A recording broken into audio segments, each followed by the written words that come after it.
Letter 10. My dear Father, I shall now resume the narrative interrupted by the close of my last letter. The excitement which the sudden disappearance of Jesus produced led to a universal separation of the multitude. No one knew whence he had gone save John, Mary's cousin, and Lazarus, who reverently followed him. The prophet John of Jordan appeared to me to be more surprised at what had taken place than any others. He looked constantly around for Jesus, and then, with his hands clasped together and uplifted, gazed heavenward as if satisfied with the thousands around him that he had been received up into heaven. Rabbi Amos and our party remained standing near the water, for he desired to speak with John, who stood alone in the midst of the water, precisely where he had baptized Jesus. Not one of his disciples remained with him. Rabbi Amos drew near and said to him, "Holy prophet, knowest thou what man, if man he may be called, was just baptized by thee?" The prophet, whose eyes had been steadfastly raised all the while, bent his looks with tearful tenderness upon Rabbi Amos, and said plaintively and touchingly, "This is he of whom I spake. After me cometh a man which is preferred before me, for he was before me, and I knew him not. But he that sent me to baptize with water, the same said unto me, Upon whom thou shalt see the Spirit descending and remaining on him, the same is he that baptizeth with the Holy Ghost. And I saw the Spirit descending like a dove, and I saw and bear record that this is the Son of God." "And whither, O holy prophet of Jordan?" asked Rabbi Amos with deep and sacred interest. "Whither has he departed?" "That I know not. He must increase and I must decrease, whether he remaineth on earth or has been taken up into heaven.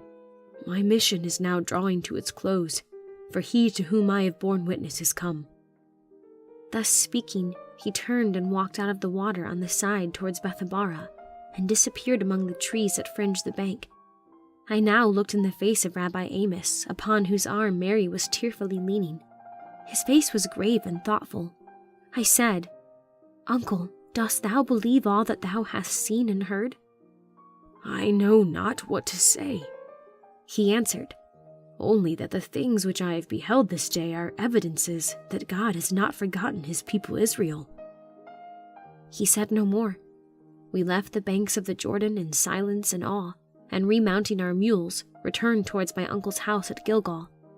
On the way, we constantly passed crowds of people, all in high talk about the wonderful events which had taken place at the river. The impression seemed universally to be that Jesus had gone up into heaven after he was baptized. But, my dear Father, it is with deep joy that I am able to tell you that this wonderful person is still on earth. I stated that my cousin John and Lazarus had kept their eyes upon him from the first, and that they had seen him pass down the river, where some projecting and overhanging trees hid him at once from view.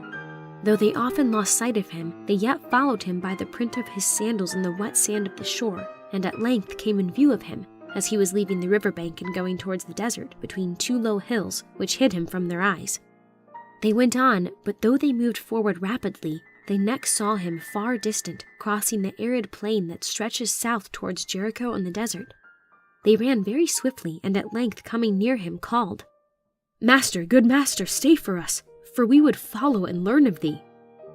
He stopped and turned upon them a visage so pale and marred with sadness and anguish that they both stood still and gazed upon him with amazement at beholding such a change. The glory of his beauty had passed away, and the beaming splendor which shone upon his countenance was wholly gone. The expression of unutterable sorrow that remained pierced them to the heart. Lazarus, who had been so long his bosom friend, wept aloud. "Weep not.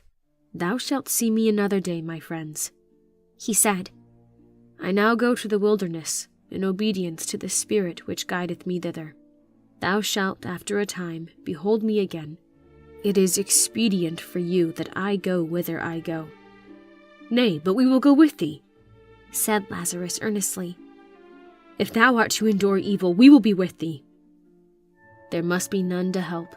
There must be none to uphold," he said firmly but sadly. "I must tread the winepress of temptation alone." He then left them, waving his hand for them to go back.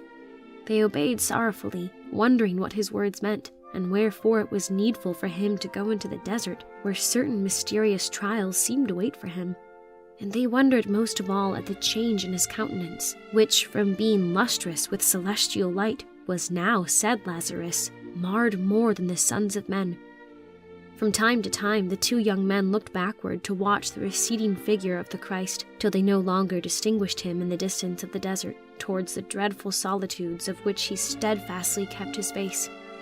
The two friends came on to the house of Rabbi Amos at Gilgal the same night, and we sat together late at night upon the porch under the fig trees, talking of Jesus. Now, my dear father, how wonderful is all this! That a great prophet is among us cannot be denied. The star of John the Baptizer's fame dwindles into a glowworm before the glory of this Son of God. That he will draw all men unto him, even into the wilderness, if he takes up his abode there, cannot be questioned. But all is mystery, awe, curiosity, wonder, and excitement just now. May the God of our Father's house come forth indeed from the heavens for the salvation of his people. Your devoted and loving ADINA.